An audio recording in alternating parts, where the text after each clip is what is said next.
Race2Recovery had a fantastic April. We couldn't have asked for a better start to the season this year. First of all, we had the double sort of event weekend at the beginning. So the first round of the British Cross Country Championship, the Freelander Challenge. This year, Dynamic Metals has sponsored the Freelander to help us introduce the new guys into the sport.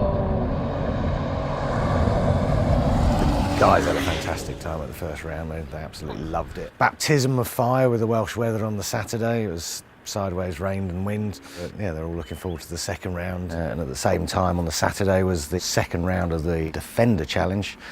First round for us, which Land Rover sponsored us in that this season.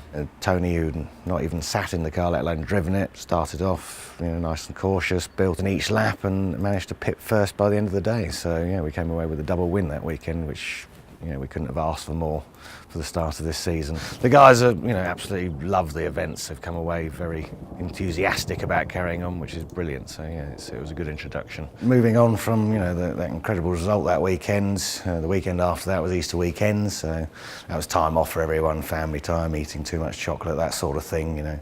We can't do race recovery stuff every weekend. It's just not fair on a volunteer team to demand every single spare minute that everyone has. But everyone knew that following that was two double working weekends. So we've just had one last weekend. Did a bit of Artois housekeeping. Chris Astles has been working very hard in the background, basically checking stock levels and parts and putting us where we would need to be for Dakar, at this early stage in the year. It's going to save us time later on down the line. And again, this weekend, we've got a working weekend, so that'll be our first weekend in May. Pretty much the same, but the focus will be mainly on the Freelander, because going into the weekend after is the second round of the British Championship. So that's in South Wales. What we're going to be seeing over the course this year a lot is something that we haven't experienced before, which is actually having two events running at the same time, like that first weekend. It's going to clash again a couple of times over the year. So Tony's been working very hard in the background, creating business structures, but also a team structure. Everything from management to crews, which is the crucial part for what we've got ahead. So we're going to have two different crews, which means two different sets of tools and spares, tow vehicles, trailers, going around the country. The working weekend that's just gone, part of that was bringing in two other vehicles now. So as you'll see behind me, one is the TMC. I wasn't planning on racing it this year, but it's evident that if I do, which of course I enjoy and love too, then it'll help us get an extra signature per event for licensing. So we've got a tight time frame for having that ready for 2 weekends' time.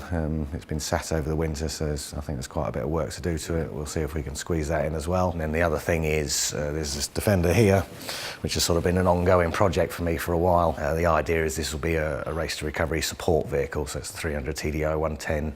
We're going to make it into a full soft top, but it'll have 4 seats, aircon, storage areas, long-range fuel tank and all those sort of things.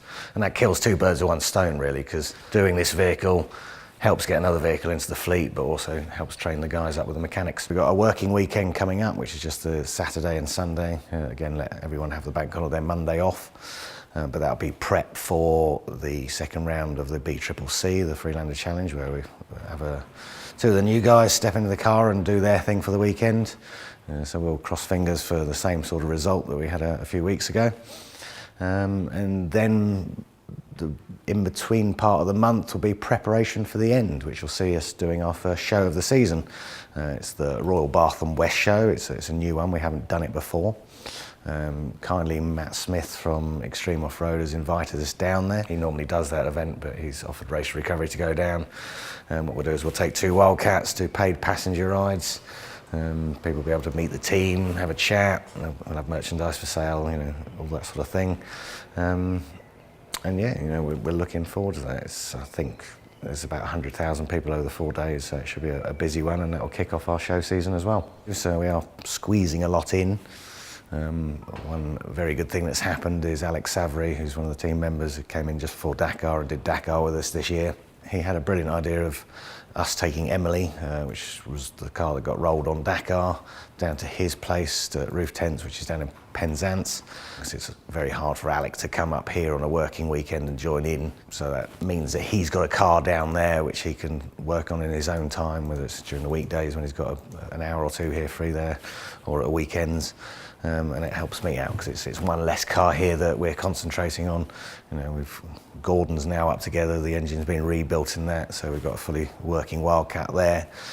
Joy is fully working as well, but is out of date as far as international events go, so that will sort of be used for more national, domestic and internal R2R stuff. And then we've got the pending Ratcat build, which will be started very soon. So it all helps, you know. It's great that the team's so keen to help me in my time and the whole bigger picture to get everything back up and running.